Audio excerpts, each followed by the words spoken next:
Welcome to the Politicrat. I'm Omar Moore. It is Saturday, December the 12th, 2020. On this edition of the Politicrat, a look at December 12th in history. Well, at least through two events. And you'll find out exactly what I'm talking about right after this.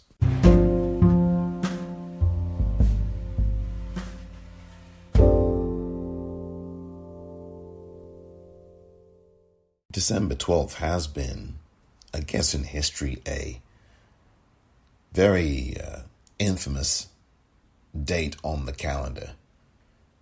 There have been these infamous events, which I will talk about, one more than the other, but I just want to provide the first one for some historical reference and paramount importance. 5 days after the bombing of Pearl Harbor, 5 days after that, on December the 12th, 1941, Hitler had a meeting at the Reich Chancellery. And at that meeting, he declared that the, quote, extermination of the Jews was imminent, end quote.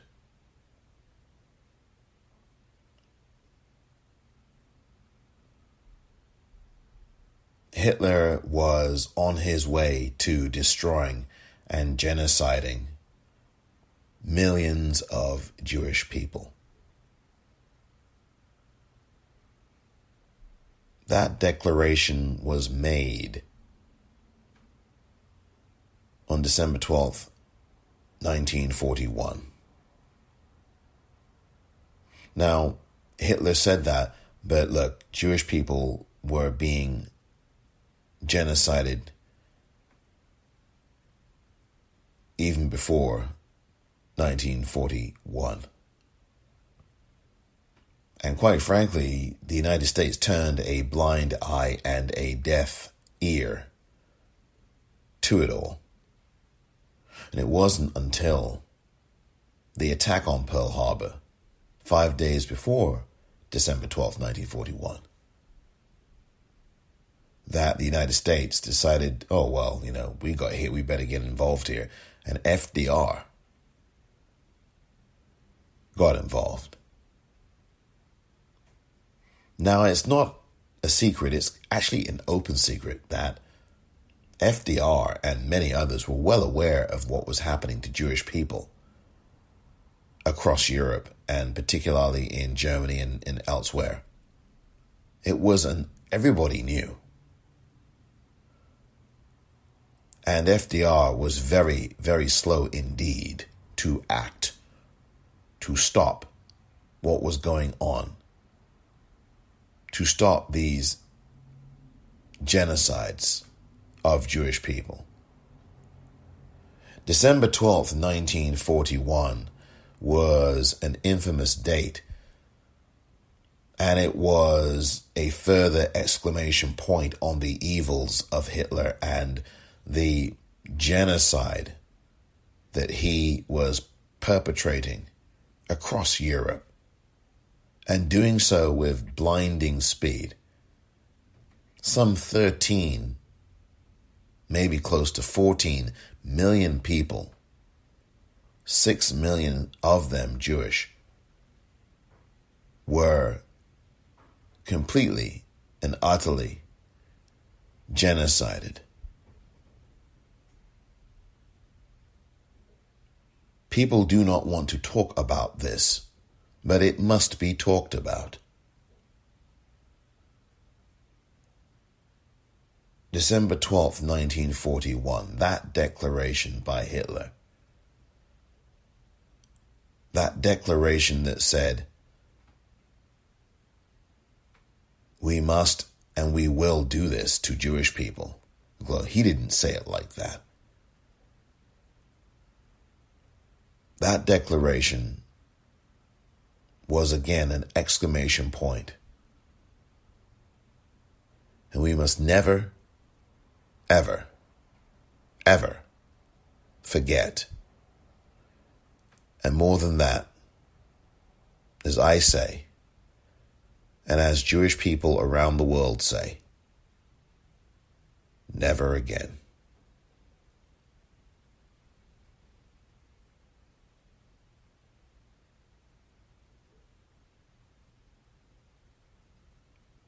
Now, that's the historical context. December the 12th, a date of infamy on the calendar. December the 12th. And sometimes in history, December the 12th, and I'm not filling in every moment of history, but December the 12th. And you must remember that 1941 was less than 100 years ago. December the 12th was and is a date on the calendar that you should pay attention to.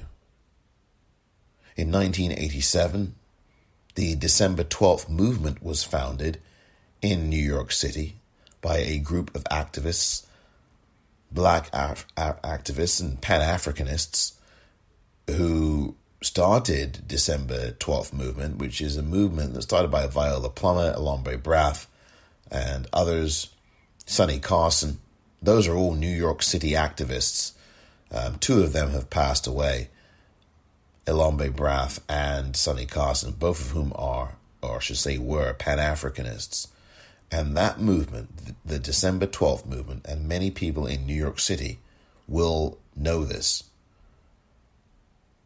That movement got started in 1987 in response to the increased and heightened police brutality and killing of black people in New York City and beyond, but particularly in New York City in the 1980s, where that was going on, and in addition to that, where white thugs were running all around and murdering black people.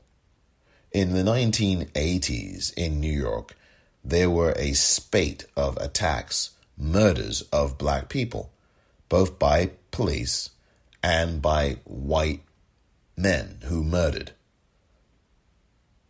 Terrorist thugs who would roam the streets in packs of wolves, if you will, and would run around and terrorize and murder black people. I can think of Eleanor Bumpurs being murdered by a police officer in New York City in the 1980s. I can think of Yvonne Smallwood being murdered by a police officer in the 1980s. I can think of Michael Stewart being murdered by a transit police officer in New York in the 1980s. I can think of Arthur Hillier, same thing. I can think of so many other people. I can also think of Michael Griffith, murdered by a white racist mob in Howard Beach in Queens in 1986. I can also think of numerous others. Yusuf Hawkins being murdered in 1989 by a white, murderous, racist male mob in Brooklyn, New York.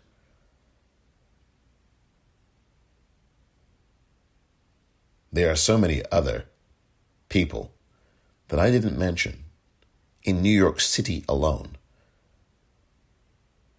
who were murdered by white male thugs, terrorists, or by white male New York City police officers. All of that happened in the 1980s, and of course it continues to this day. I talk about this because the December 12th movement, as I said, was founded in response to these murders and was an activist group that was trying to fight back and was established to fight back against this murder of black people in New York City and again beyond. And the December 12th movement did a lot of activism, including days of outrage where they would, along with, I think occasionally, I think Reverend Sharpton would get involved in this too, Al Sharpton, where they would stop normal day-to-day activities in New York City. There was one notable event where you had people literally getting on train tracks in the New York City subway in the 1980s, if I remember correctly, to stop the trains from running. And that was engineered by the December 12th movement. There was so much outrage in response to that. More outrage about that than there was about the fact that black people were being murdered across New York City. And there was little that was being done to stop it.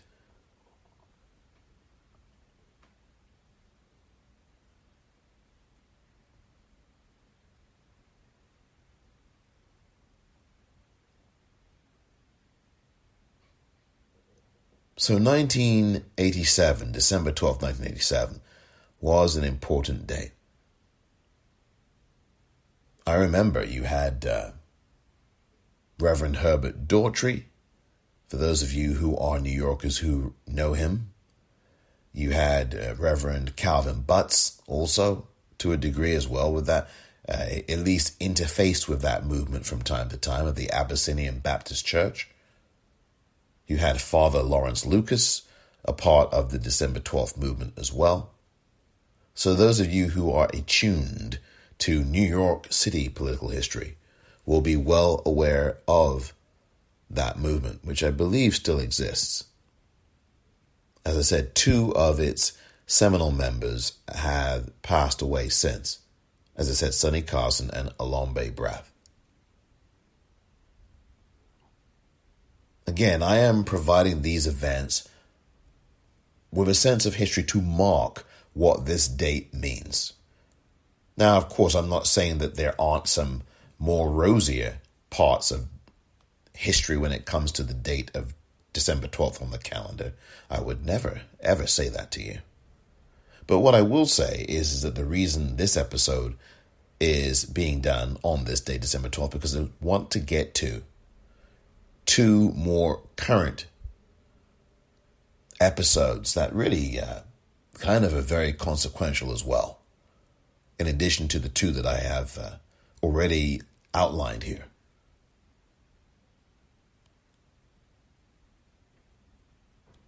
I now want to flash forward 13 years from 1987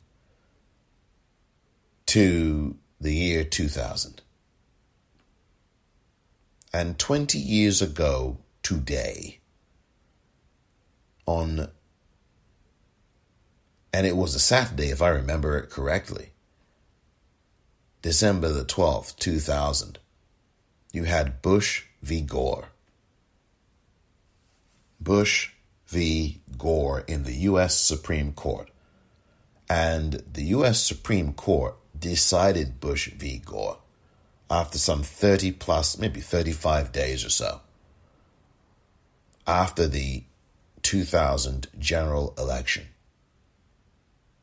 And it's interesting because in this episode, I am going to be talking about two general elections from two different countries that were decided on December the 12th. Both of them in the last 20 years in two different countries.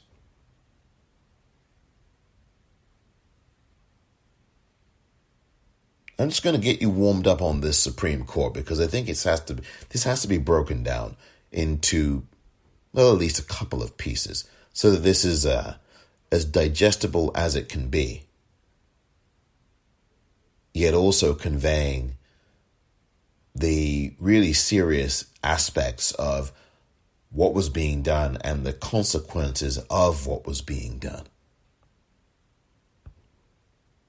So after roughly 35 or so days of legal battles, the Brooks Brothers riot, as it was called, in Florida in 2000. All of these preppy rich people who were aligned with the Republican Party, who decided to bang on the doors and talk about stop the count, let us in, and all this kind of stuff. Some of those people are still around. Some of those people orchestrated this. Some of them are on TV. Some of them are very prominent. But in that era where all of us, well, not all of us, but many of us, but particularly those in the news media in the United States, were scoffing at Florida and making Florida look like a fool. Remember when we all said, or at least some of us said, especially those in the media, who would sit there and say, oh, Florida, that crazy state with those butterfly ballots. Oh my goodness, they don't know how to vote in Florida. They're stupid. That's what people were saying. Some people were saying it. And, we have the photos and the video of the guy with the magnifying glass and his eye being super, super large. And, it's like some kind of cartoon. You would have thought it was a cartoon. I mean, couldn't you just picture Bugs Bunny, Daffy Duck, or someone else using a magnifying glass to look for a wascally vomit? And that's how it was presented in the media back in 2000. Nothing was being said about the voter suppression that was going on. Oh, thank you for that. Then Secretary of State of Florida, Katherine Harris. We appreciate your purging the rolls of some 90,000 plus black voters. The media was not talking about that then. It's barely talking about that now.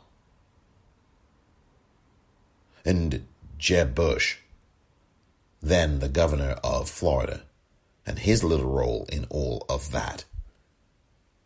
Oh, yeah. And Bush v. Gore? Yeah.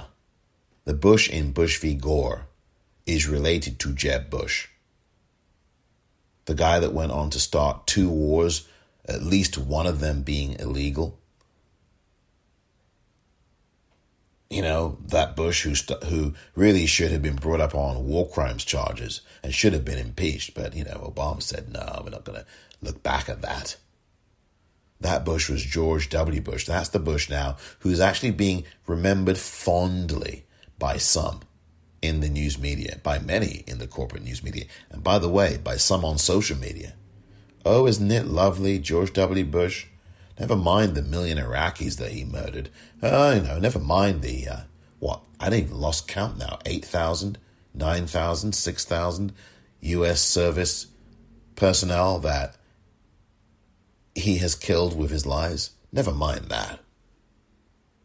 But that is all of what December the 12th, 2000 led to. Because on that date, exactly 20 years ago today, the United States Supreme Court decided to violate the 10th Amendment to the United States Constitution. I can only put it in the most honest way. Because when you cut through the, 30-page Bush v. Gore decision, when you cut right through that, that's exactly what it was. This was a 5-4 decision that said that, essentially, that Florida should stop counting its votes. I am distilling that to its very essence because that is precisely what it is that the U.S. Supreme Court said exactly 20 years ago today.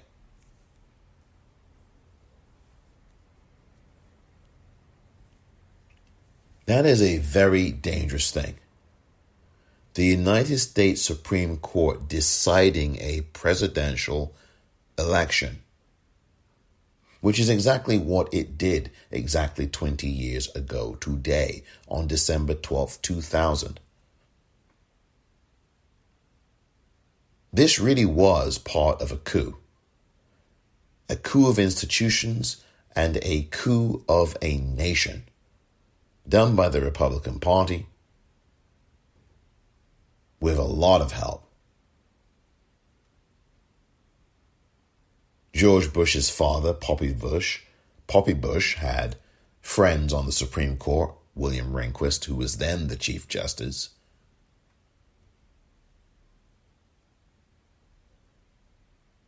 Clarence Thomas was on that Supreme Court back then.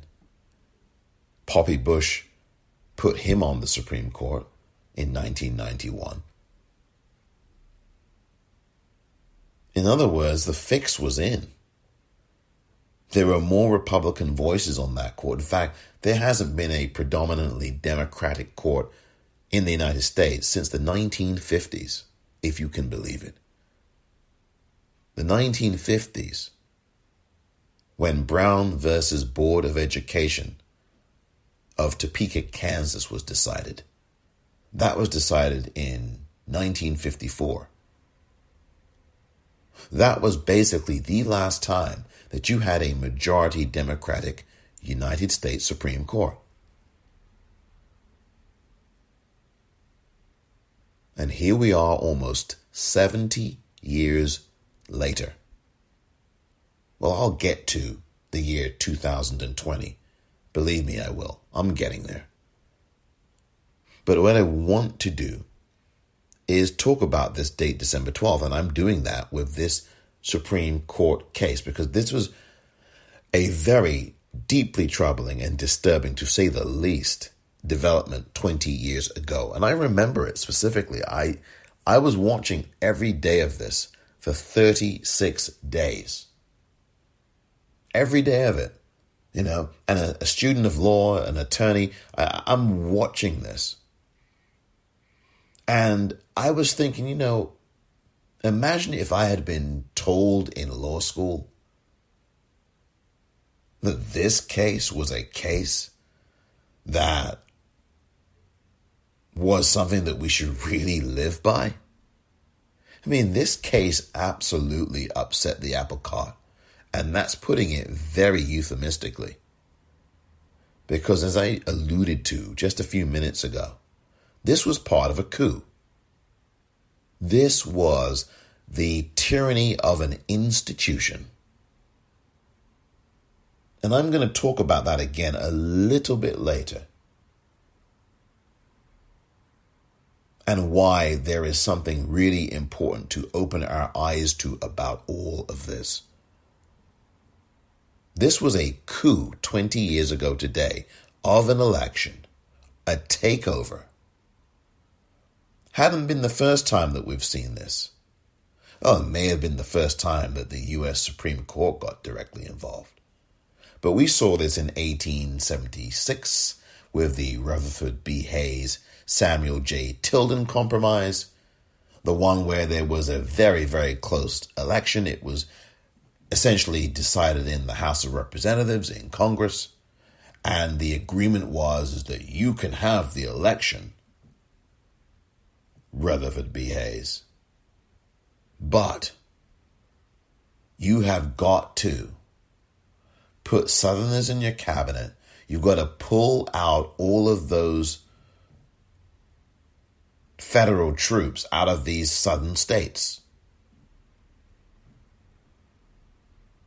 So all that Reconstruction nonsense that you were doing, where black folk were actually having some power and independence and political power and their own charting their own course, all that nonsense, you got to scrap that. You got to pull out those troops. And Rutherford B. Hayes said, okay, boss, I'll do that. So Samuel Tilden, who he had narrowly beaten, I guess, or it was a hotly contested election. I mean, Tilden was saying, no, I won it, damn it. I won that election. I mean, people didn't even take Hayes seriously back then. They mocked him. They mocked Rutherford B. Hayes. They made jokes about him. I mean, this is, I mean, I'm not kidding. Because they didn't look at Rutherford B. Hayes as a legitimate president. By the way, he is not the first. There are others, I should say. He's not the last, is he? How many illegitimate presidents have we had? Now you've got Wingnut saying that the guy who's going to take power in 39 days from now is somehow not legitimate, despite the fact that he has won an election by over 7 million votes. But Joe Biden's not the focus of this today. Joe Biden is not the focus. The focus is how this date is an important date in many respects, this date, December the 12th, because it does reveal a lot of things, I think. And going through this history with you, and I appreciate your listening to this. Going through this history is very important. Very important indeed. And I do think it is very much a marker.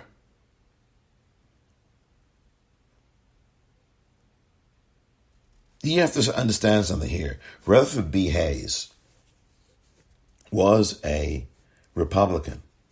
And back then, in 1876, the Republicans were viewed as the decent party. You know, the way that Democrats are viewed now as a party of the people. The Republicans back then were viewed as the party of the people. And so this is what happened. Rutherford B. Hayes, who, by the way, was an abolitionist, or at least became one, decided to pull the troops. This was the condition for him winning the White House. So it was this really selfish thing. He pulled the troops, the federal troops, out of there and left black people to the slaughter, essentially. And not only that, on top of that, ended Reconstruction. Oh, you can be this and you can be that, and but I want the presidency. So I'm going to. The party of the decent Republican back then in 1876. Oh, I'm going to just, I'll take the troops out. And then all these southern states went back to doing what they were doing before all of this, which was basically enslaving black people and murdering them. I mean, enslavement was over, perhaps based on the Emancipation Proclamation, but we all know about Juneteenth, and we also know that various forms of enslavement were continuing in this country of black people right up until, and some say, until the 1960s. I mean, that wasn't even what Doug Blackman wrote about in his book, Slavery by Another Name. You've got to read that book, by the way, by Douglas Blackman. Slavery by Another Name argues and again documents that enslavement happened beyond the Civil War, and not only beyond the Civil War, happened right through to the 1950s. The 1950s.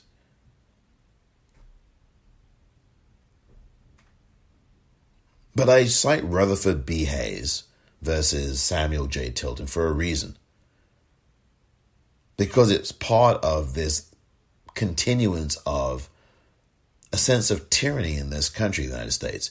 I can go to Nixon in the 1960s, 1968, treason. I can go to Ronald Reagan in 1980, treason. I can go to George W. Bush, and that's where I'm going to go, and I'm going to continue that journey right after this.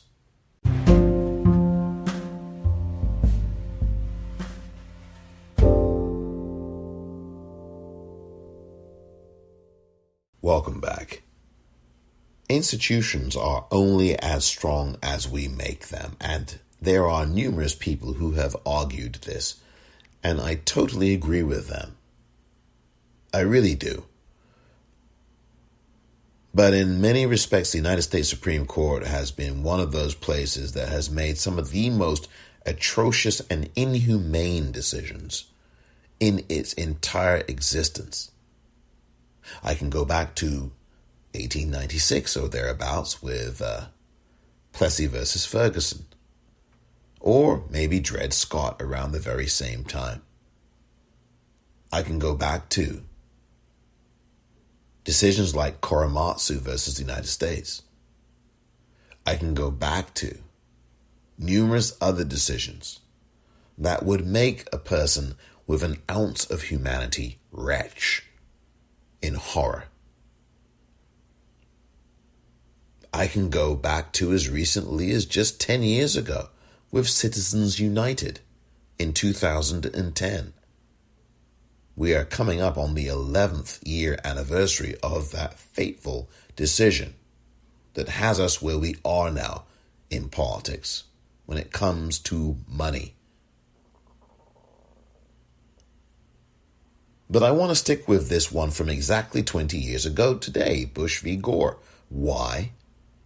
Because it is especially problematic, and it is an especially problematic decision. As was the decision that would follow it 13 years later in the very infamous case as well, Shelby County versus Holder, which eviscerated Section 4 of the Voting Rights Act. Believe me, there is a connection between these two. And while I won't go into that connection here, I only cite it as an historical marker that is very important, which is why the U.S. Supreme Court is the thing to watch of these three branches of government here in the United States. There are people who are being elected to the Senate, by the way, and this is a side note, but not that much of a side note. There are people in the United States Senate who are going to come into power next month who do not even know, who cannot even tell you what the three branches of government are in the United States. Well, let me tell you, Tommy Tuberville of Alabama, what those three branches of government are. They are the legislative branch, they are the executive branch, and they are the judicial branch. Those, Tommy Tuberville, elected by the voters of Alabama over Doug Jones,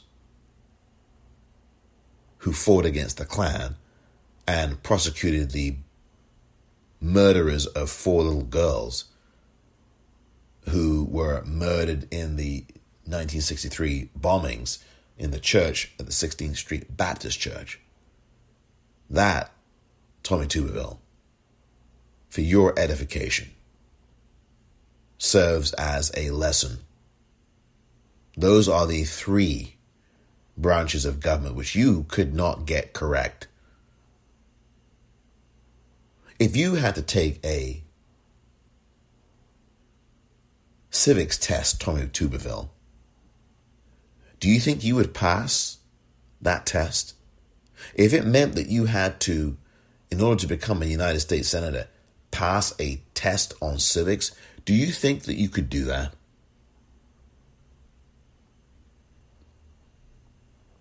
You know what my answer to that question is with Tommy Tuberville. But I mentioned that temporary diversion to go back to the fact that you need to watch this U.S. Supreme Court. And you need to watch it carefully.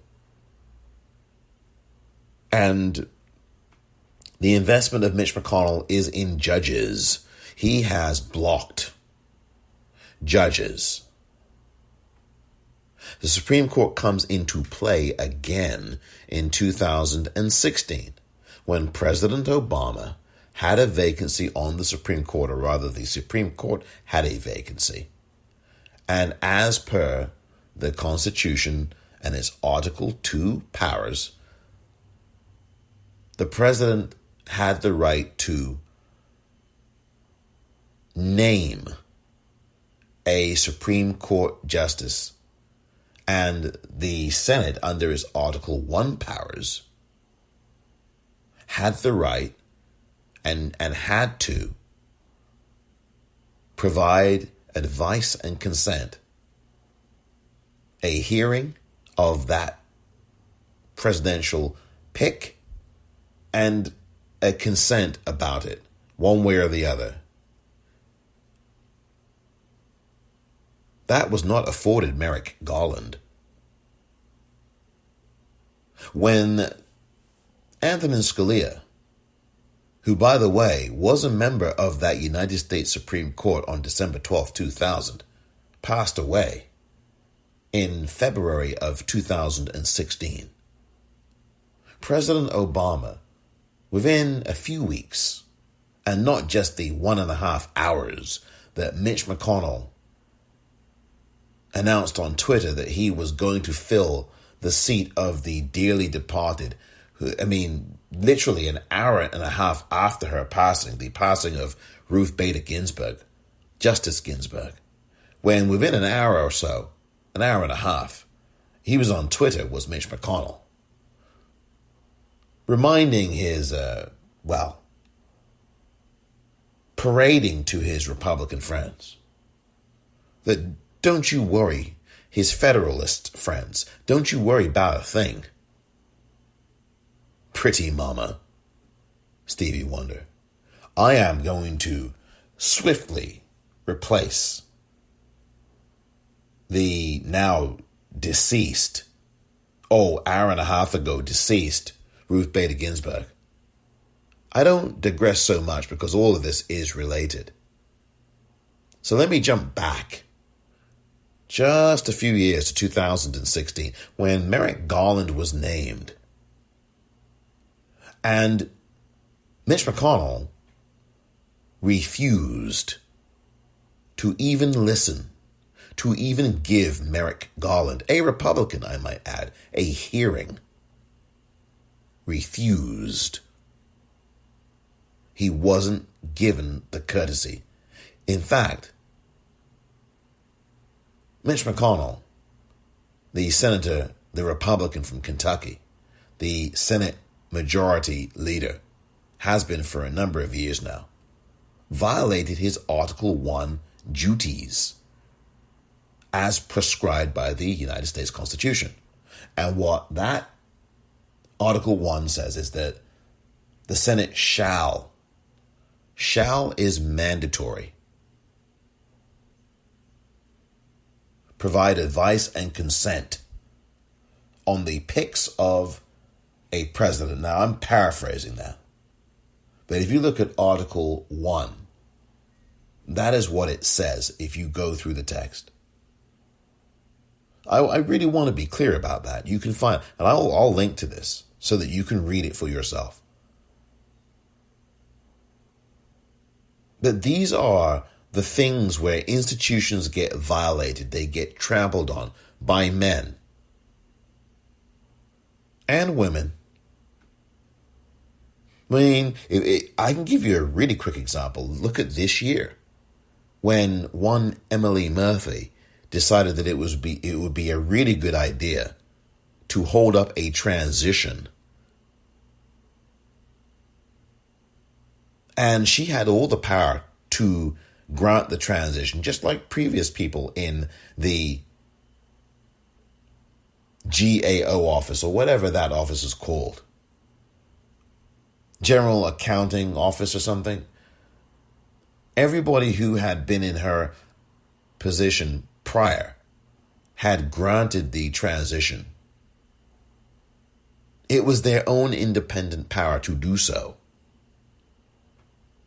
But of course, this year, was just a little bit different for Emily Murphy, who somehow acted as if she had no power and that Donald Trump was stopping her. And that really ain't the truth. It was an excuse. So there are women who have played their role in doing this. There are women who have played their role in this undermining of institutions. And it is largely men who have, overwhelmingly so. And I cited examples, some of them much more clear and devastating than others. So Mitch McConnell did not do his due diligence as the Constitution required. And the Constitution, which was there by the founding fathers and whom owned black people as property, who enslaved and owned black people, who auctioned and participated in auctions of black folk. These were the folks who wrote this darn document.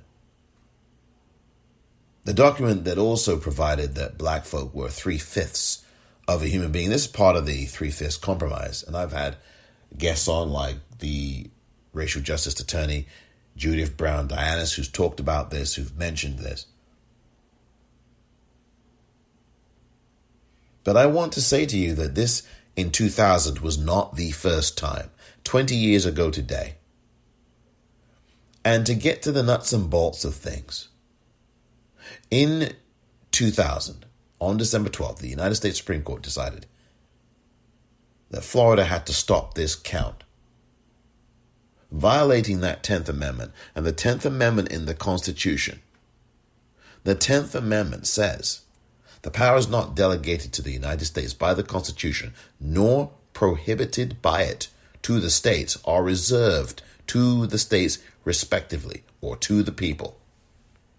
And that is pretty darn clear if you read the sum and substance of that. And that's what it is, that 10th Amendment that I just read to you, dear listener.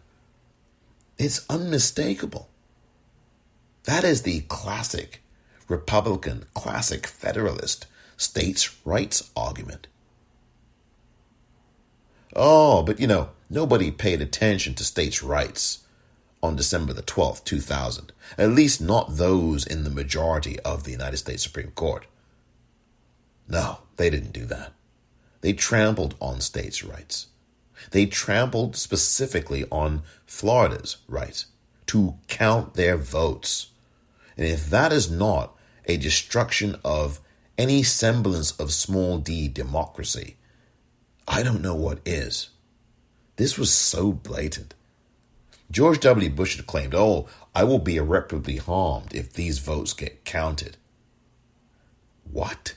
Yes, I'm not kidding you. He absolutely, his team of lawyers made that argument. Petitioner will be irreparably harmed if these votes get counted because he could lose. And that would be the harm. So counting votes would result in someone being harmed. I mean, isn't that the essence of democracy? To count the votes, not stop the count? And if you think that 20 years ago today, in Bush v. Gore, is not related to what's going on now, 20 years to the day,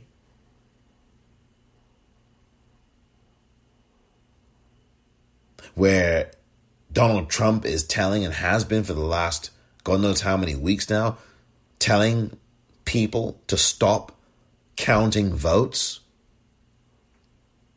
in all of these states where black populations decided this election for Joe Biden. If you don't think there's a relationship between the Republican George W. Bush, who hates Donald Trump, by the way, and vice versa, saying to the Supreme Court through his lawyers exactly 20 years ago today to stop counting votes in Florida. And Donald Trump today and the last few weeks in this country, the United States, telling states with these frivolous lawsuits that, by the way, should get Rule 11 sanctions for all of these lawyers and get them disbarred before the bar, telling those states to stop counting votes. Stop counting the votes. Republicans love to do that. If you don't think there's a relationship between those two things, maybe there's a bridge in Brooklyn that I could sell you. I'm not done with this yet. I'll be right back.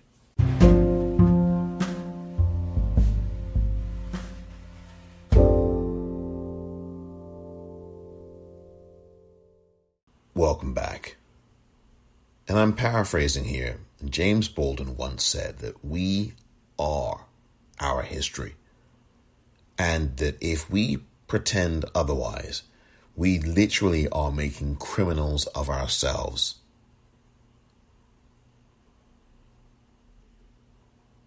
And he's right. He was right. And still is right.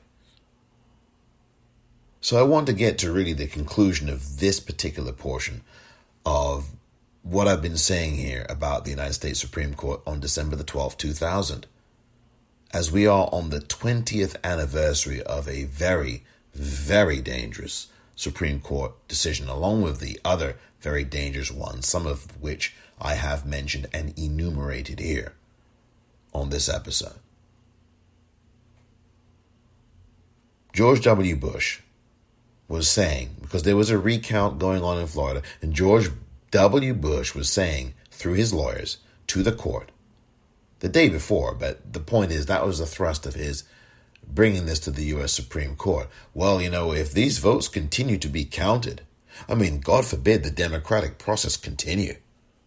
If these votes continue to be counted as per the Florida Supreme Court, then my goodness, I'm going to be irreparably harmed. Because if I'm going to be irreparably harmed, if I am irreparably harmed, that means I'm going to be in that position because the vote count will show that I've lost.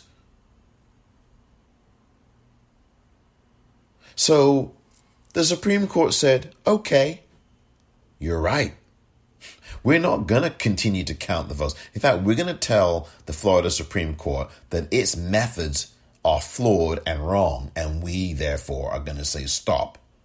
We're not even going to tell them to reform their standards. We're not even going to tell them to fix them. We're going to just put a stop to all of this right here and right now. We're going to literally put pay to all this stuff. You've got to stop counting. And the 5 justices on the U.S. Supreme Court completely invented a reason. Invented a reason. There was no judicial authority for this. It was completely made up 20 years ago today. And I will put a link to this ruling. I forget, maybe it's 13 pages, maybe it's 30. But I'm going to link to it. You may read it, you may not. But I tell you, the dissent that you must read is the one that I have talked about before on this podcast from none other than Ruth Bader Ginsburg, the Supreme Court Justice. Her name does come up here because, as I have alluded to, there is a connective tissue here of history and people involved in that.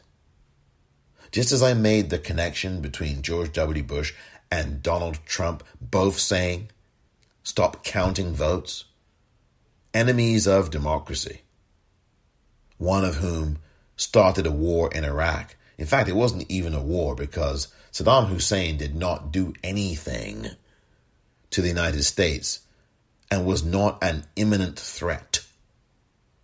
these weapons of mass destruction. Where are they?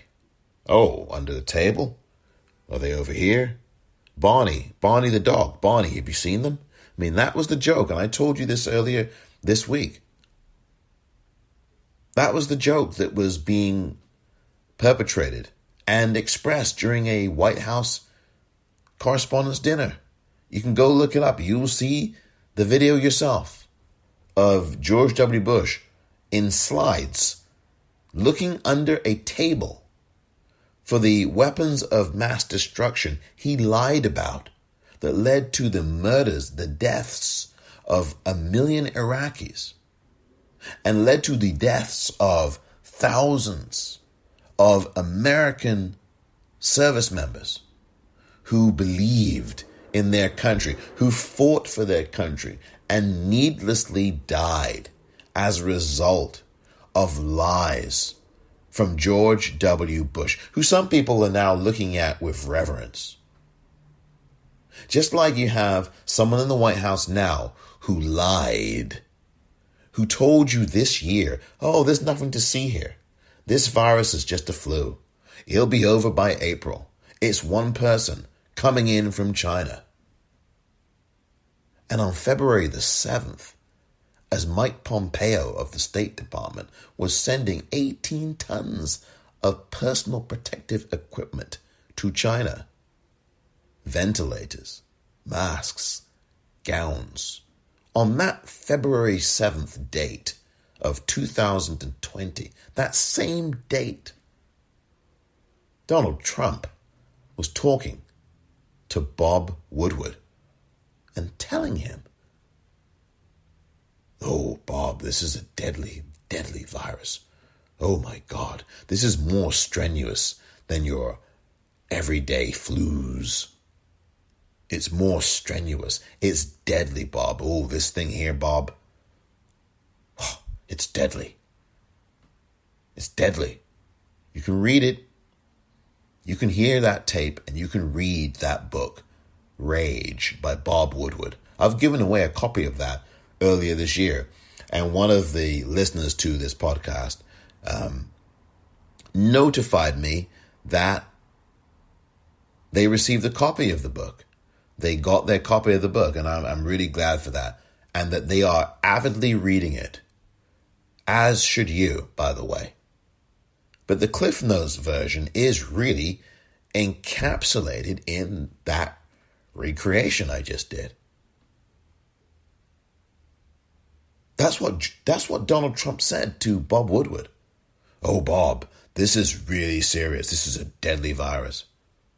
And Donald Trump on that same day and other days subsequent to it lied to you, to me, to us, to the world, while he was telling the truth to Bob Woodward for a book because he thought he could make himself look good.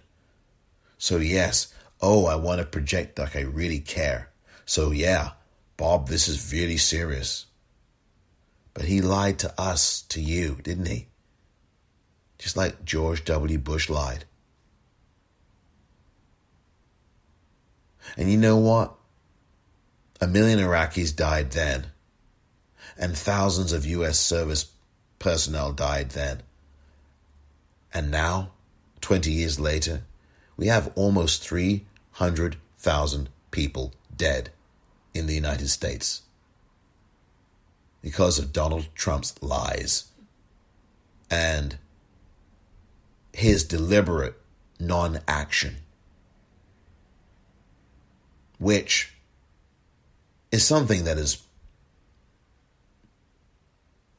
well, can only be characterized as genocide, as mass murder. At the minimum, mass murder. He didn't do anything. He mocked Governor Cuomo.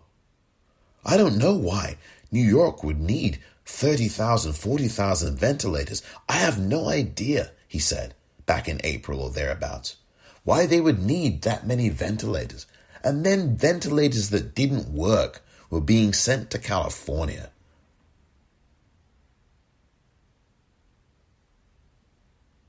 opportunities to have masks from the WTO in January of 2020 were turned down by Donald Trump because they wanted to make some money.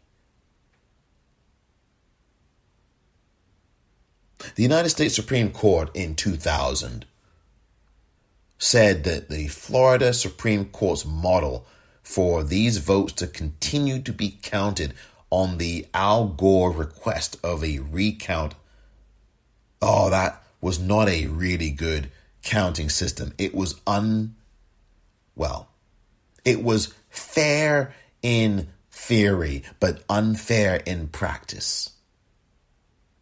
These 5 people were making this up. These 5 people on the United States Supreme Court, 5 people determined the election, not millions of Floridians, not millions of people voting. 5 people. 5! That is too much power for one court to have. 5 people deciding the presidential election. And then, look what happened in those next 4 years. 9/11 happened. You had a so-called president who didn't want to read the August 5th, 2001 presidential daily brief that said bin Laden determined to strike inside the United States. And then major combat operations have ended. In the Battle of Iraq, the United States and our allies are victorious. Really? Mission accomplished? Then we had Hurricane Katrina in his second term. After the American public, scared to death of orange alerts, said, yeah, we'll have another 4 years of this. And we had another, 2,000-3,000 people die in New Orleans and thereabouts around the Gulf Coast states because George W. Bush was too busy having a birthday cake celebration with John McCain, the dearly departed one, as he's fondly remembered now. I respect John McCain's service. And this is John McCain also who was the resistor to the Dr. Martin Luther King Jr. holiday. That never gets talked about anymore, but it's the truth. Arizona was the last state to recognize that holiday. McCain's birthday is August the 29th. If I am not mistaken, it's right around there. And he went to Arizona, did W, to celebrate with John McCain. And if you go on the internet, you will find pictures of the two of them smiling. And I believe a birthday cake may be in the vicinity somewhere, while people were dying and drowning in New Orleans and there around the Gulf Coast states, and including obviously Louisiana, where New Orleans is. Hurricane Katrina did untold damage, and George W. Bush did nothing for a good 5 or 6 days and tapped the International Horses Association, Arabian Horses Association guy, Michael Brown, to be the head of FEMA.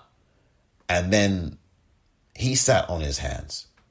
And then George W. Bush decided to wake up and do something beyond the photo ops. He went out and said, Brownie, you're doing a heck of a job. And of course, Brownie was not doing a heck of any job, but contributing to the deaths of many black people in the Gulf Coast states. And other people as well. The predominant majority of them were black.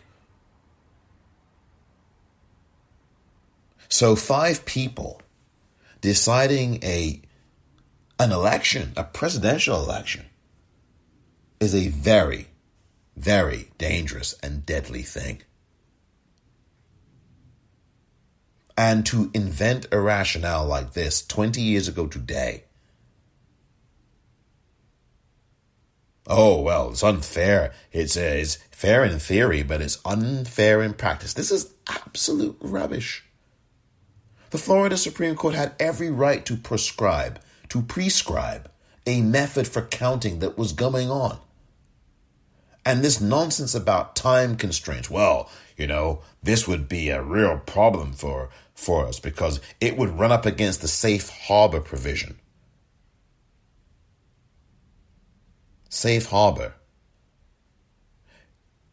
Do those two words sound familiar to you, dear listener? We have a safe harbor provision coming up literally in 2 days from now. Monday, December 14th is the official date that all of these states certify the election results for Joe Biden. That's coming up on Monday of this coming week. Stay tuned for that, by the way. And by the way, they're going to certify for Joe Biden. More on that coming up in the next few days. But this is what the U.S. Supreme Court was saying.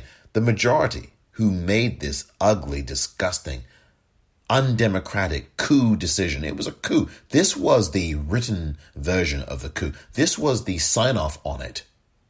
It was. I kid you not. Making up things as they went along. That is not the province of justices or judges. But yet, in black and white, it happened. Right there before your eyes. Just like Donald Trump was committing a coup attempt right before your very eyes. 20 years ago today, 5 members of the United States Supreme Court, and at least 2 of them are still on that court. Certainly one of them is in Justice Clarence Thomas.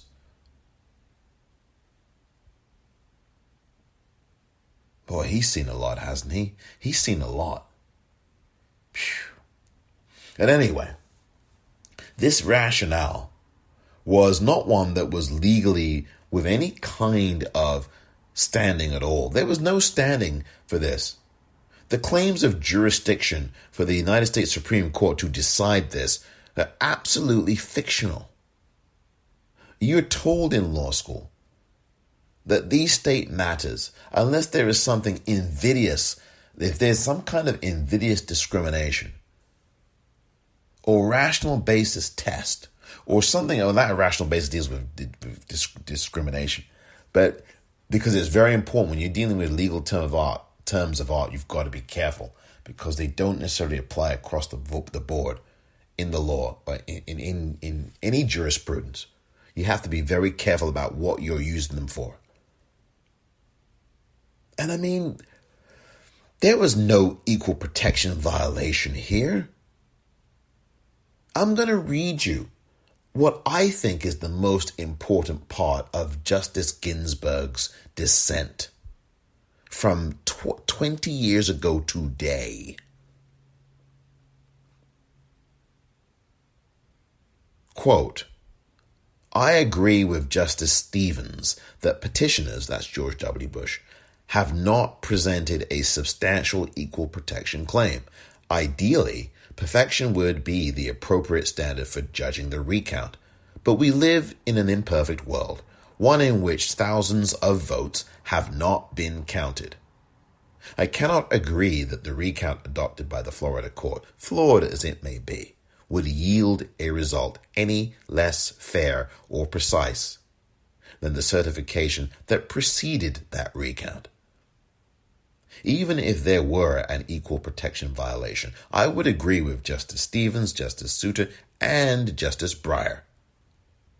And Justice Breyer is still on the court, along with Justice Thomas. That the court's concern about the December 12th date is misplaced. Time is short in part because of the court's entry of a stay on December 9th, several hours after an able circuit judge in Leon County had begun to superintend the recount process. More fundamentally, the court's reluctance to let the recount go forward, despite its suggestion that the search for intent can be confined by specific rules designed to ensure uniform treatment, ultimately turns on its own judgment about the practical realities of implementing a recount, not the judgment of those much closer to the process.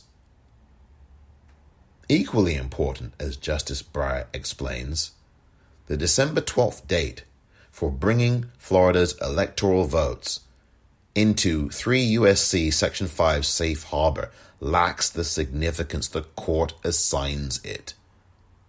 Were that date to pass, Florida would still be entitled to deliver electoral votes. Congress must count unless both houses find that the votes had not been regularly given. The statute identifies other significant dates.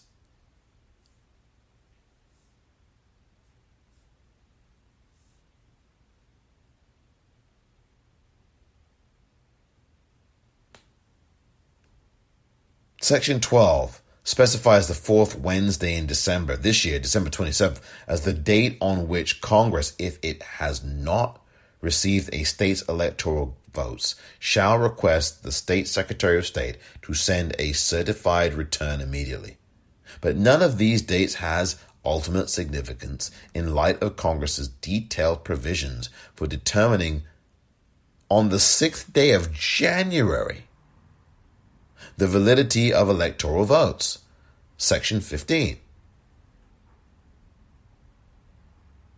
The court assumes that time will not permit orderly judicial review of any disputed matters that arise.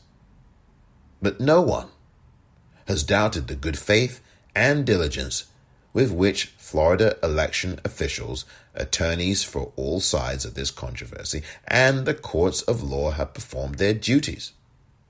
Notably, the Florida Supreme Court has produced 2 substantial opinions within 29 hours of oral argument.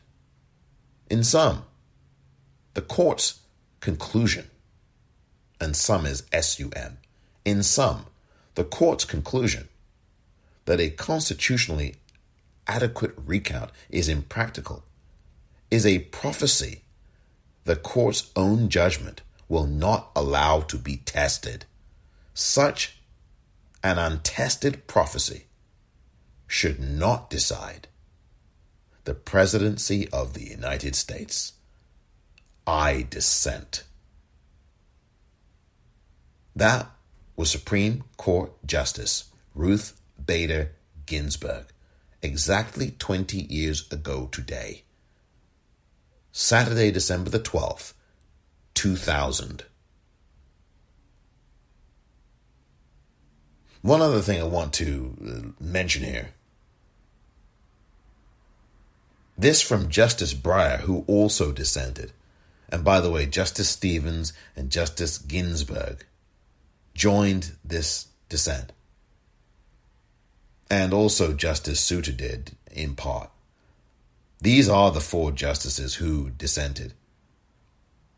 Here is Justice Breyer, and I'm going to just read one paragraph, the first of his dissent. Justice Breyer is still on the Supreme Court, by the way. Again, as I pointed out a few minutes ago. Listen to this, the first paragraph of his dissent from exactly 20 years ago today. The court was wrong to take this case. It was wrong to grant a stay. It should now vacate that stay and permit the Florida Supreme Court to decide whether the recount should resume. I couldn't have said it or written it any better than Justice Breyer, or any better than the late U.S. Supreme Court Justice Ruth Bader Ginsburg.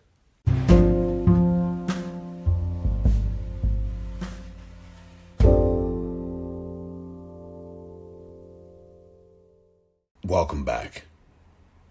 We need to have our institutions strengthened, and Fareed Zakaria last Sunday talked about this. It's so important after all we have seen here this year. And what's interesting is that yesterday, December the 11th, 2020, a Friday, almost exactly 20 years ago, to the very day, yesterday, the same United States Supreme Court, with at least two of the members of that court, Justice Breyer and Justice Thomas, in a 9-0 decision, as if it recognized at least the errors of its ways 20 years ago. The Supreme Court on Friday, December the 11th, 2020, absolutely said no, hell no, to the state of Texas motion to challenge the results in numerous states, including Pennsylvania. They wanted to actually say that the results in Pennsylvania and other states that saw Joe Biden win, results that were certified by those states, the state of Texas, wanted to throw those results out. This is a coup attempt right before your eyes. This is treasonous. And the Supreme Court of these United States, just yesterday, said the following: denied. That is the Cliff Notes shorthand. But I will read you the one-page opinion. The second one-page opinion that the United States Supreme Court has given in the last 4 days. This is Texas versus Pennsylvania et al. Friday, December 11th, 2020. This is the U.S. Supreme Court speaking here. The state of Texas's motion for leave to file a bill of complaint is denied for lack of standing under Article 3 of the Constitution. Texas has not demonstrated a judicially cognizable interest in the manner in which another state conducts its elections. All other pending motions are dismissed as moot. Statement of Justice Alito, whom Justice Thomas joins. Justice Thomas: in my view, we do not have discretion to deny the filing of a bill of complaint in a case that falls within our original jurisdiction. I would therefore grant the motion to file the bill of complaint, but would not grant other relief, and I express no view on any other issue. That is Justice Alito, who, along with Justice Thomas, are the two most conservative people on the United States Supreme Court, who 20 years ago, in the case of Justice Clarence Thomas, ruled in favor of George W. Bush. Yesterday, almost exactly 20 years to the day of that decision, Justice Thomas joined Justice Alito and said hell no to Donald Trump and the Republicans. Hell no to their coup attempts, hell no to their madness, hell no to their danger and destruction. And I tell you, it makes me wonder, would they have done the same if this was another Florida situation and not the so clear-cut, decisive landslide victory of Joe Biden? What if this election was a lot closer? And what if it was very, very close in one state? Then what would we have seen? I wonder if yesterday's decision was the 20-year delayed apology for the decision on Saturday, December 12th, 2000. A decision given 20 years ago today. We must guard against institutions being corrupted. And at least yesterday and on a day earlier this week, the United States Supreme Court decided to protect itself, not corrupt itself. 9 people spoke with a universal voice on the most conservative court that we have ever had, arguably.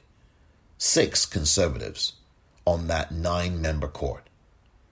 And yet all 9 of the justices, those 6 included, decided to stand up for any notion of democracy in the United States with those 2 decisions, particularly the one yesterday.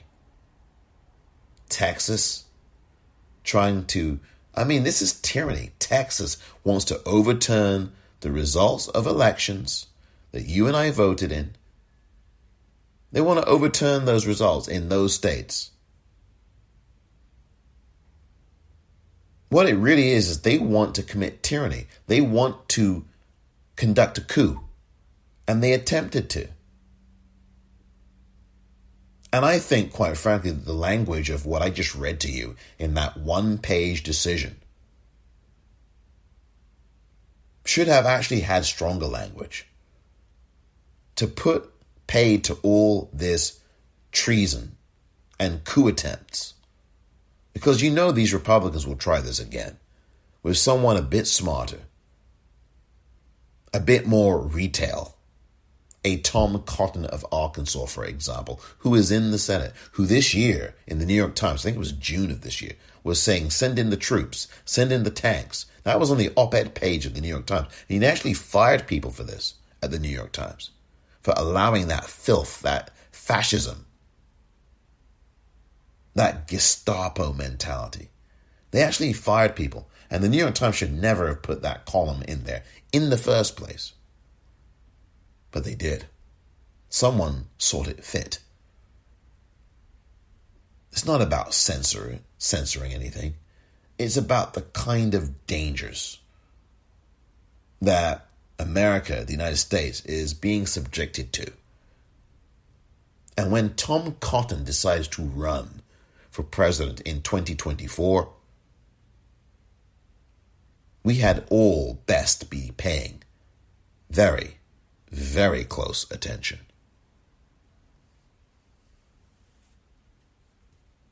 Oh yeah, there is another election I want to talk about. And I'll talk about it for a few minutes, right after this.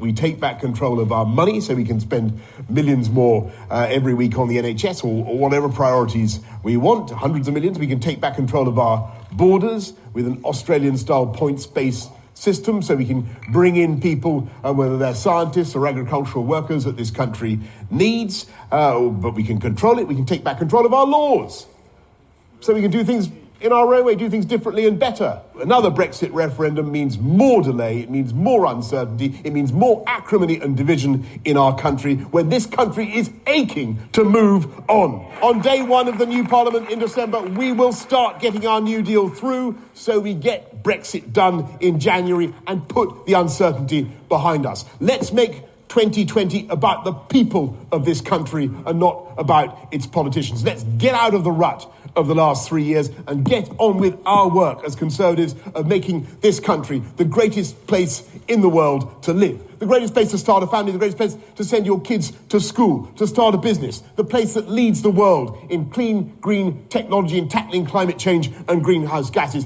Let's get Brexit done, my friends, and get on with our project of sensible, moderate, tax-cutting, one nation conservatism, spreading hope and opportunity across the whole of the UK, and let's unleash the potential of this country. It's 10 o'clock. The Brexit election is over, And it looks like this. The exit poll is indicating it's a Conservative win, that the Conservatives will have 368 seats. The Labour Party, 191. The Liberal Democrats will gain 13. The Brexit Party on 0. Scottish National Party, 55. And the Greens on 1. Now, others will have 22. So there it is, the exit poll predicting a big Conservative win, a majority for Boris Johnson. My first takeaway is there is a Prime Minister that took a big gamble. He could have gone down as the worst Prime Minister in recent history if he'd taken this gamble and shortest lived and lost. And he took the gamble and he won big. And now he has got a 5-year term with a proper majority to change this country in a way that he sees fit and legislate. He will get Brexit done. And that is an incredible achievement for Boris Johnson and his team. The slight problem, of course, is that getting Brexit done isn't really true.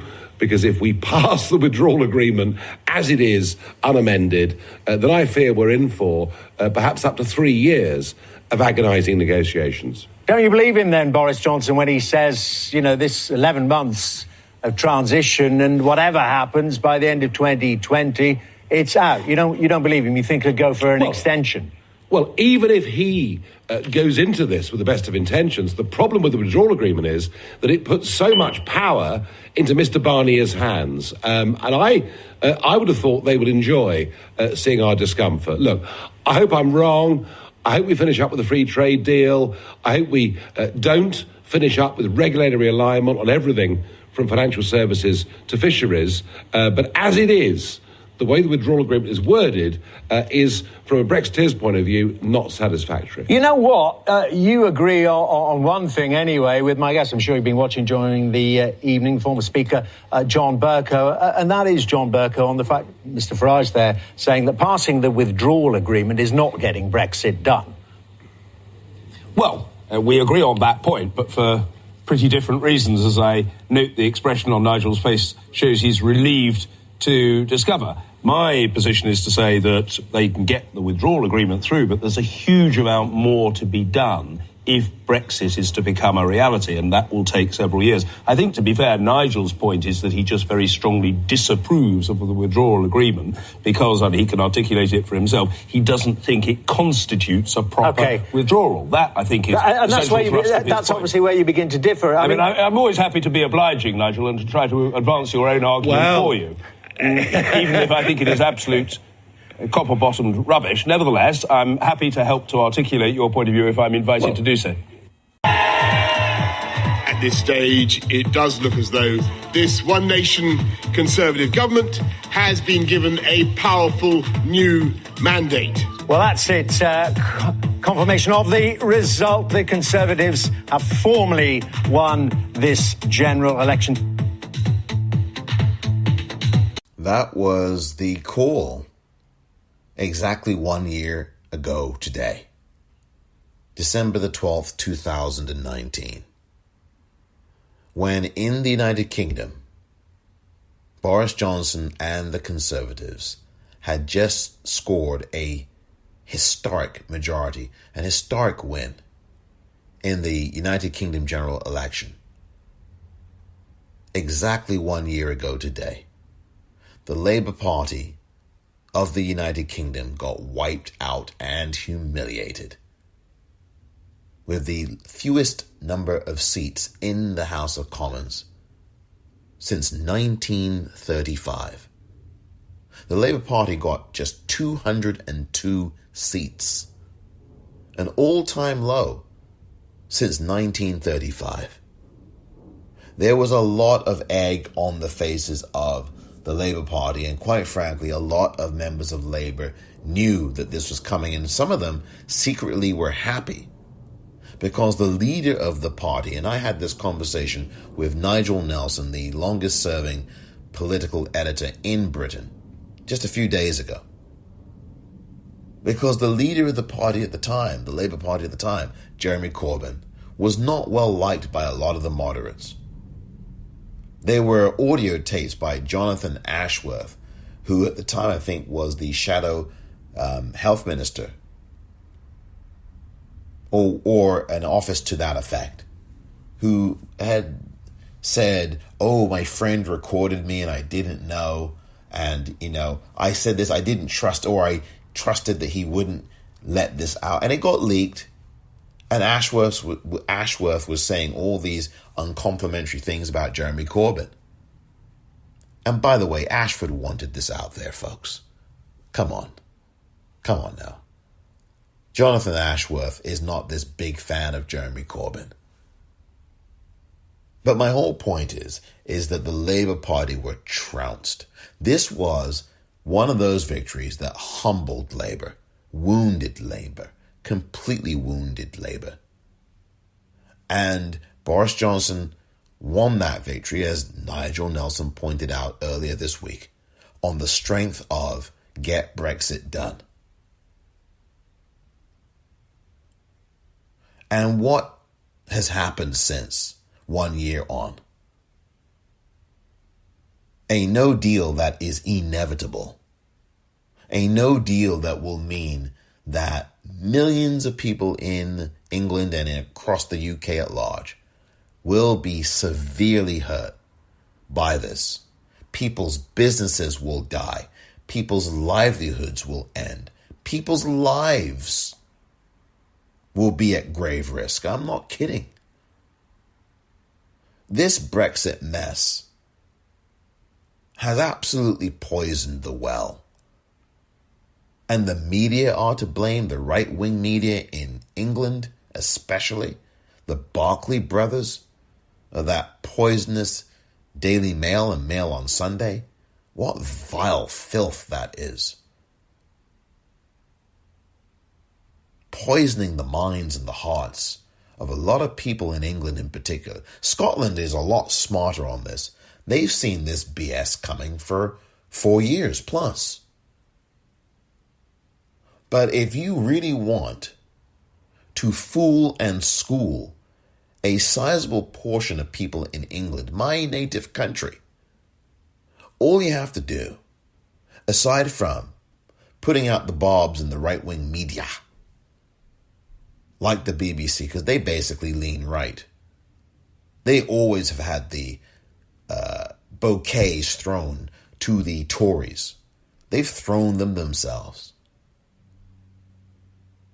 One of their famous political correspondents, I won't mention her name, is well up in that Tory rank and close to Boris Johnson.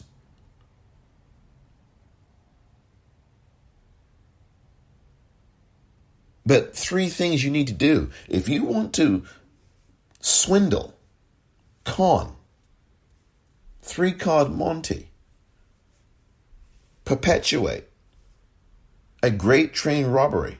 I mean, Ronald Biggs doesn't have anything on Boris Johnson or Jacob Rees-Mogg or Nigel Farage or Aaron Banks or Michael Gove or any of these fools. These dangerous people. These money makers. Money stealers.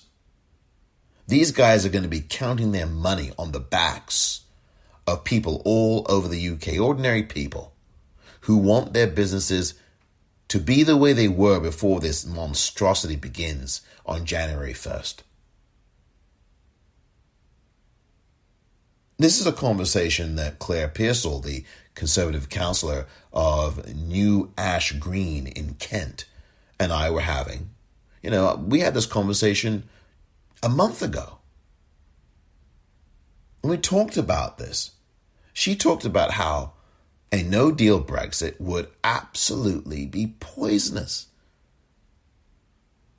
Kent would be ravaged. Ports of entry go through Kent. This is very serious. The kinds of headaches that this will produce. But I'm going to go back to this because I'm not going to forget what I'm about to say. I'm not going to go through this podcast episode and not talk about this. Because, by the way, the Conservatives have been an absolute mess. an absolute mess. And for everything that Labour is and has been lately, what a mess these Tories. I mean, if you really do want to fool and school many people in a terrified English public, in fact, they're not even terrified. This is what people do to you, to con you and game you and fraud you and steal from you. How do you do that in England when it comes to Brexit? Aside from these right-wing poisonous media people like the Barclay brothers and others, Murdoch and all these poisonous people who poison your heart and your mind into thinking that somehow people are out to get you. Here's my 3 steps on how that's done. 1, you stir up this pre-existing racism and xenophobia and jingoism in England. You lie, number 2, lie, and manufacture grievance, this artificial grievance and victimhood, while you attack the actual and historic grievances that people have who are oppressed currently and who currently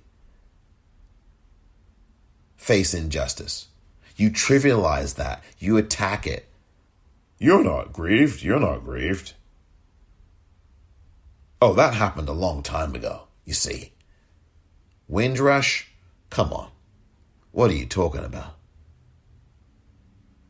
The mangrove case? Oh, no, that doesn't matter. That was the 1970s or the 1960s. Or those so-called riots in the late 50s and 60s where people were being killed. Oh, don't worry about that. Oh, all the enslavement that the UK did to black folk. Oh, no, don't worry about that. That was a long time ago. What are you complaining about? And number 3, you use simple slogans to convince people that they are exceptional. This English exceptionalism. Without thought, without reason, without perspective, without history. This blind fanaticism. And then when you question all of that, you just have the rah-rah brigade who trample logic because they don't have any and just shout louder because they think that might makes right, and who shouts the loudest wins. And they will continue to do this until the boat that they are in sinks in that sea of filth and they are drowned in it. To the very last, with the last breaths that people like this take, they will always declare, oh yeah, Brexit's the right thing. We voted to leave. We voted to leave. But we didn't think, did we? We were duped. And as I've said before on this podcast, dear listener, many people would rather be told that they are foolish than be told that they have been fooled. Boris Johnson is worse than Margaret Thatcher ever was. Margaret Thatcher, and I lived through the Thatcher years in England, was never, ever one who wanted to destroy the country. As odious as she was, and was she ever odious, particularly to unions and the working class, she never, ever wanted to completely destroy the United Kingdom and to completely stop it from functioning. She embraced the common market that the UK participated in the early 1970s. She engaged in that. She never wanted to crush the United Kingdom and send businesses to its knees and bring those businesses to their knees. Boris Johnson wanted to do that, is doing that. It will happen. There are literally 24 hours from now that there will be this so-called deadline for talks in the EU. And the arrogance of these people in the United Kingdom, specifically Boris Johnson and Michael Gove and Dominic Raab and Jacob Rees-Mogg and Nigel Farage, and I could go on and on and on. Theresa May also belongs on that list. We want respect from the EU. I mean, this is madness. You literally have people in the Conservative Party, particularly the parliamentary Conservatives, holding guns to their own heads in a metaphorical way, figurative way actually. So let me change that. You figuratively have members of the parliamentary Conservatives holding guns to their own heads and telling the EU, the UK, we want respect. The EU, you must show us respect. Yeah, we've got these guns pointed to our own. I mean, we've got these guns pointed to our own heads as we negotiate with the EU. Show us some respect, EU. Show us some respect, European Union. Ursula von der Leyen, show us some respect. I mean, we've got these guns pointed at our own heads. We're pointing them at our own heads. But show us some respect. Relieve us of our own stupidity. It is the most asinine and asininely arrogant thing I have ever heard. And that's what you get when you have an uneducated public, a vastly right-wing and conservative media that dupes and schools and fools and plays to the racism of people in the English public, and con men and women who will have you believe that Brexit is somehow the greatest thing since sliced bread. No Marmite. We don't want any of that on the bread. But somehow Brexit's going to be this marvelous thing and your life is going to be just fine and dandy. Instead, the truth is that something that was procured by a bunch of lies with the help of Facebook and Cambridge Analytica in 2016 when you voted to leave 52% to 48%, the same year that Donald Trump would then later become, cheat his way into the White House. Somehow you think that you are so exceptional. This is my own country I'm talking about, England. You're so exceptional. I mean, you participated in the enslavement of black people. Oh, you're so exceptional. What you did to the Windrush generation. So exceptional. Conservative governments. Oh, you're so exceptional. Enoch Powell in the 60s. The rivers of blood, the River Tiber. Racist. Conservative, a racist. Enoch Powell. The kinds of campaigns that Enoch Powell and other white male conservatives were running. If you don't want a blank for a neighbor, don't vote Labour, or whatever the hell that was. I remember that stuff. It's in England. And all this venom toward the Duchess of Sussex. All this venom toward her. I've talked about that before. Oh, but that's not, they're not being racist. Yeah. Sure they're not. Meghan Markle. Yeah, all that venom and anger. Literally, you want to talk about a Brexit. They exited like nothing. because of all this racism and this hatred. They, being Prince Harry and the Duchess of Sussex, Meghan Markle, they left the country. They left the royal family. And it was not just only because of the British public and this ragtag right-wing racist press. It was also because of members of the royal family, including the Queen, the beloved Queen, Queen Elizabeth II, who has been on the throne about 67 years now. Oh, English exceptionalism. It's my country I'm talking about. We have to be honest about the countries we're from and examine them, the good and the bad. And why I picked December 12th is because it is a date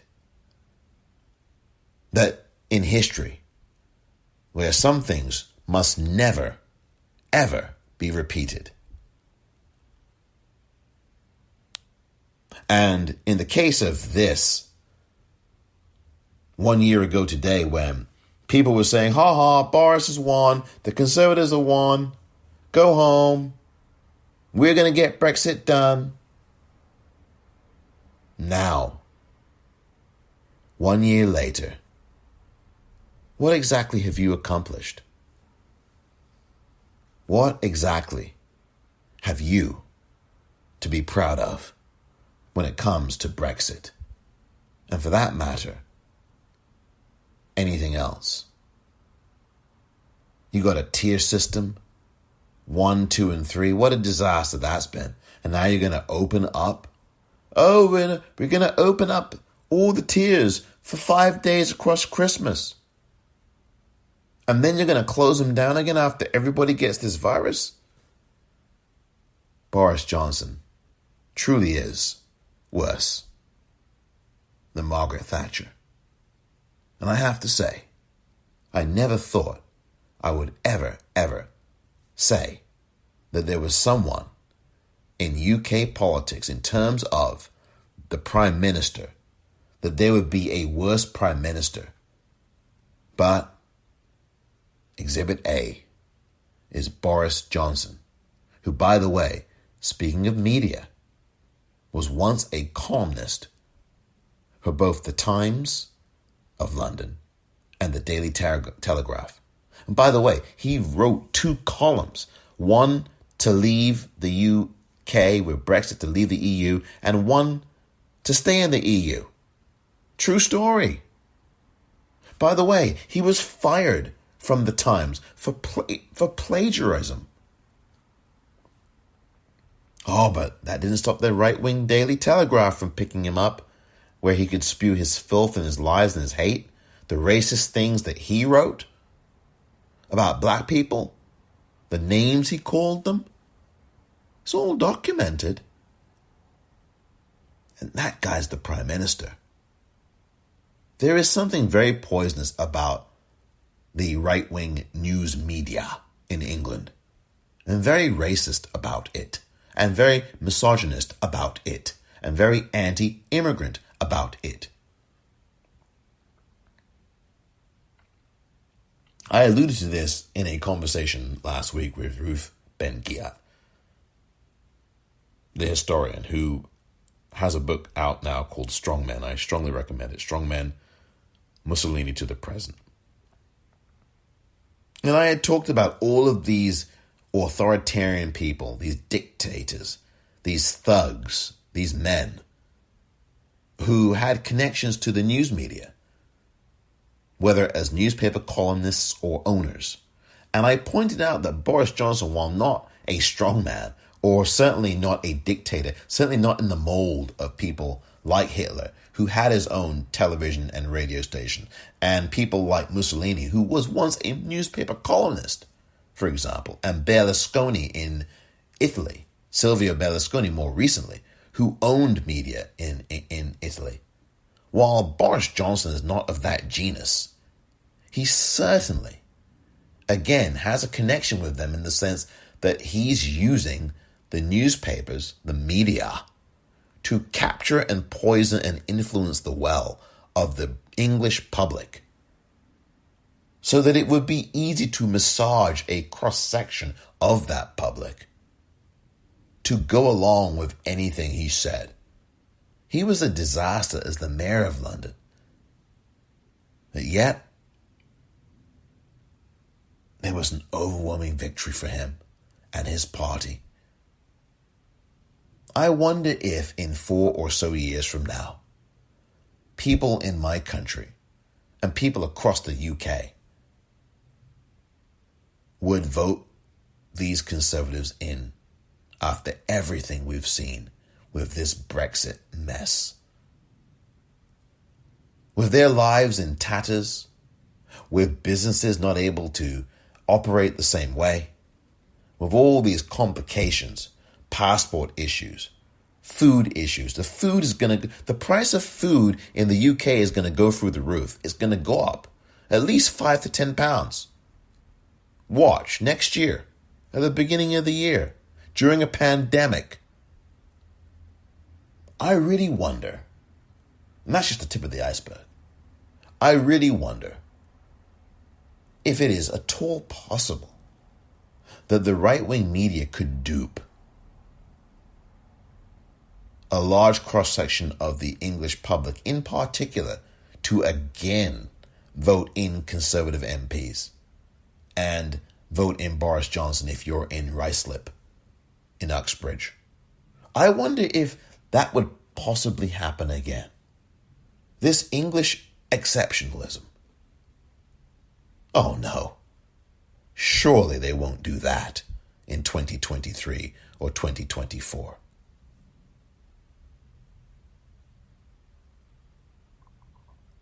Thank you very much for listening to this edition of The Politicrat. I'm Omar Moore.